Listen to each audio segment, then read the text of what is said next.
Hello everybody and welcome to the Past Tense of Banana channel, where we take a look at the video content of online teachers and I analyze it to see whether it's good content or in some cases bad content. If you don't know who I am, my name is Gary. I have been teaching English for more than 30 years now, not just to English students but also to people who want to make teaching English a career. And if you need any help at all with your English in any capacity, just send me an email to the address below and I will do my best to help you. Okay, in this video, we are going to take a look at Paul Dunn, otherwise known as Teacher Paul. Hello everybody! So Paul Dunn is from Ireland, which makes him a native speaker. I get the impression that he lives and works in Brazil. His video content looks at the slight differences between similar meaning words. And to be fair to Paul, he does get it right on a lot of occasions. For example, his video on the difference between envy and jealousy is spot on. But he does get it wrong far too many times for him to be seen as reliable. And that's... Hold on. Oh, no, I don't want to talk to this guy. Sorry about that. Where was I? Yeah, so that's why we're doing this video. And another issue I want to raise about Teacher Paul, and in fact, this is true with any teacher. If they use the word usually when defining the meaning of a word, that should be a red flag. Because what usually says is, I don't have the confidence in what I am saying. It's a cop-out. So that if a student comes up to the teacher and says, yeah, but I'm not sure if that's right. I thought it means something else. The teacher can say, look, I'm not saying you're wrong. I'm just saying it's usually what I say. So it's a red flag. It shows a lack of confidence. It shows uncertainty. And Teacher Paul uses usually a lot. Usually, it's usually,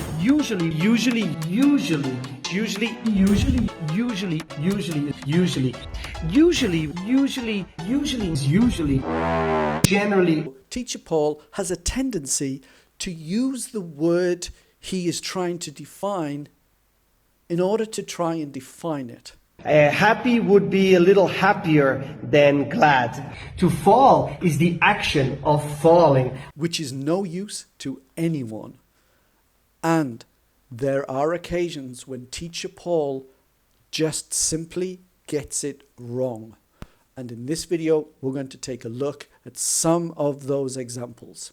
Let's go. To properly use will and to be going to, you need to understand the differences between them. Will is a decision in the moment. For example, it's very dark. I will turn on the light.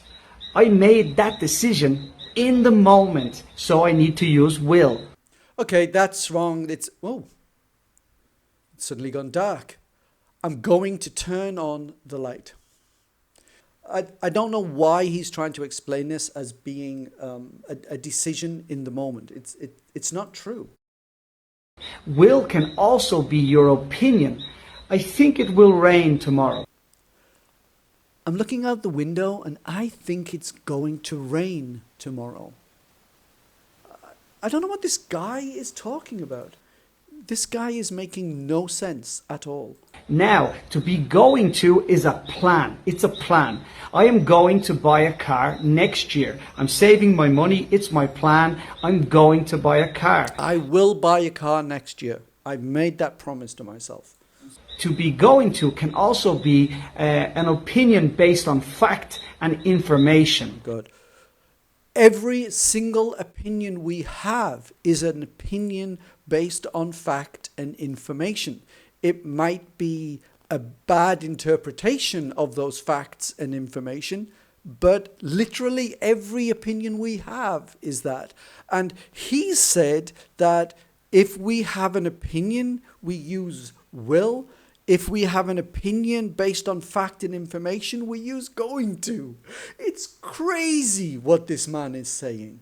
For example, it is going to rain tomorrow. I know this because I saw the weather forecast yesterday. It will rain tomorrow. I know this because I saw the weather forecast. So I have information I can use to be going to. Let me give you the true difference between will and going to. If you are 100% certain that something is going to happen, you use going to. This is why we say, I'm going to sneeze. We never say, I will sneeze, because we have all the evidence to assume the 100% certainty that we are going to sneeze. If it's more probable that it will happen than not, but it's not 100%, then you use will. So if you're very confident in predicting the future, use going to. If you feel it's very likely, but there's still a little bit of uncertainty, a little bit of doubt, use will. That is the distinction. Nothing to do with opinions and the time of the moment and nonsense. Absolute nonsense. Okay, what's the next one? What's the difference between to start and to begin? Guys, there's not a lot of difference between these two words, and you can use them interchangeably, but there are little subtle differences. Okay, so you can't really use them interchangeably because they do mean different things.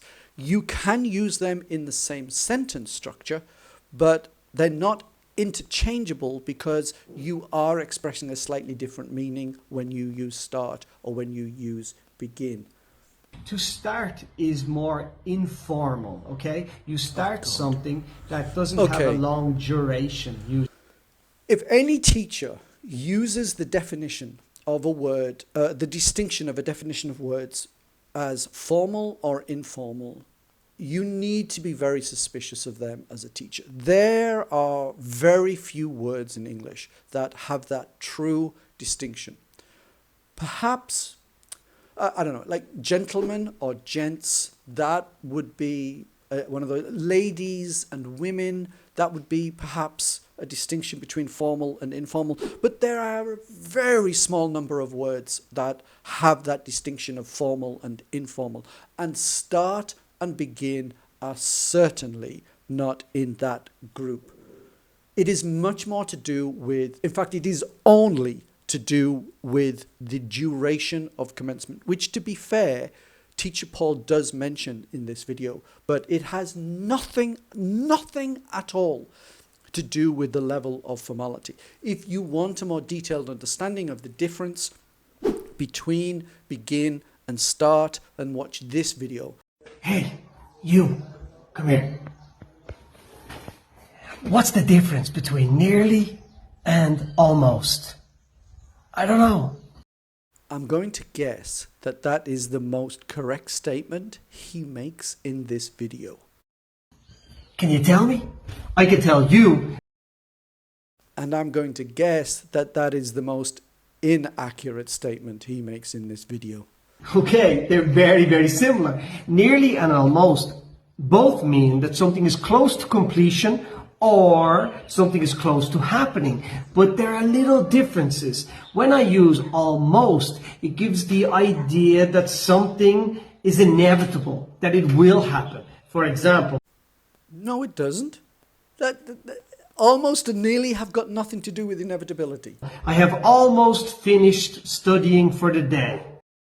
I have nearly finished studying for the day. When I use nearly, it doesn't give you that sense of inevitability. When I say nearly, I can say, for example, today I nearly scored a goal, but I didn't score a goal. Today I almost scored a goal. Absolutely nothing at all to do with inevitability. Don't listen to Teacher Paul on this. He is entirely wrong. The difference between almost and nearly is a very subtle one. And it is to do with, look, let's take the word almost and break it into its component parts. You've got all and you've got most. And that should give you a clue, because we use almost when we talk about volume, quantity, numbers, value, things like that. All of something or most of something almost becomes that little bridge between those two things, but it's most. It is to do with value, money, quantity. We use nearly when we see the finality as a place, as a destination, rather than a quantity or a number. So for example, if we say, I have almost finished my working day, what we are doing there subconsciously is looking at the remaining of our working day as an amount. This is the amount of time we have left or the amount of work that we have left. It's a value. Whereas if we say, I have nearly finished my working day, we are looking at the end of the working day as a destination, as a place that we are traveling towards. That's the difference. Nothing at all to do with inevitability. What's the difference between to complete and to finish? Okay, guys, these are very similar, but there's little differences. If you think about a project, okay, you're doing a project. You finish parts of the project. You finish, okay? You can also complete parts of the project. And when you complete the project, the whole project is finished, has been completed, okay? Okay, so if I've got this guy correctly, what he's trying to say is, if you terminate something, and it's in stages, then you use finish. But if you are talking about terminating the final collection of activities, then we use complete. But he actually uses the word finished. He actually says this. When you complete the project, the whole project is finished, has been completed. The project is finished. He actually uses the word finished and then tells us we need to use the word complete. What this shows me is two things. It shows me that teacher Paul doesn't really think about what he's going to put in these videos. He doesn't write a script, he doesn't break down what he's doing or think about the words he's going to have to use. And that's really important to do that. And the second thing that he doesn't do is watch the videos after he's made them, before he publishes them. Because if he did, he would look at that video and go, whoa, I've just said the word finished, and then the next sentence I'm saying you don't use the word finished, you use the word complete. But he doesn't do it.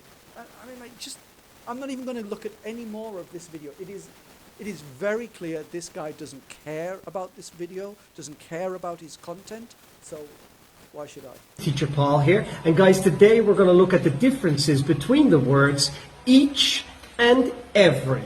When we speak about each, we are talking about individuals or specific things. Okay, that's true. That's true. We are looking at the individual. Inside a small group. Okay, the size of the group is completely irrelevant. I don't quite know where he's going with this. For example, I have 3 best friends. Each of them has blue eyes. Okay, that is a very bad example to use in order to explain when we use each. We use each when we want to emphasize the individuality of members within a specific group. We could say, for example, so I have 3 friends, and each of them has a different sense of humor. Or I have 3 friends, each of them dresses differently. We don't use each when we are looking at similarities. We use each when we are looking at what defines them as an individual within a classified group. But the size of the group really doesn't matter. Has blue eyes in my small group of friends. When I talk about every, I'm talking about a bigger group of people. No, you're not. It doesn't matter what the size of the group is. So I have a group of 3 friends. Each of them has a different sense of humor. I have a group of 3 friends. All of them, or every one of them, loves pizza. The size of the group, completely irrelevant. Teacher Paul, absolutely wrong on this. I work in a big company. There are 100 people in my department.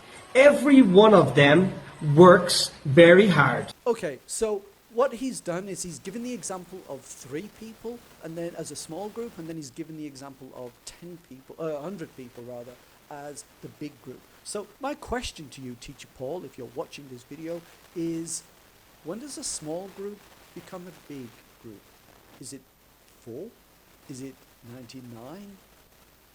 We need to know. If you are claiming it's to do with the size, when does a small group become a big group? The truth is, the size of the group is completely irrelevant. It is whether you want to emphasize the individuality of those people within the group, or you want to emphasize the similarity within those people. And so that's it. Hold on.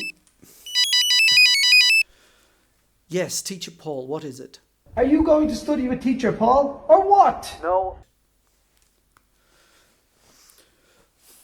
The fact is, Teacher Paul makes far too many mistakes in his video, and even when he gets it right, there are issues to do with clarity. And he uses usually far too often, so it becomes a red flag. But whether you want to follow Teacher Paul or not is, of course, your decision. And I put his links to the Instagram account in the description box below. But whoever you choose to follow on the internet, please always do your own research. And that's it for this video. Don't forget, if you need any help at all with your English, just send me an email and I'll do my best to help. And I'll see you in the next video. Bye-bye now.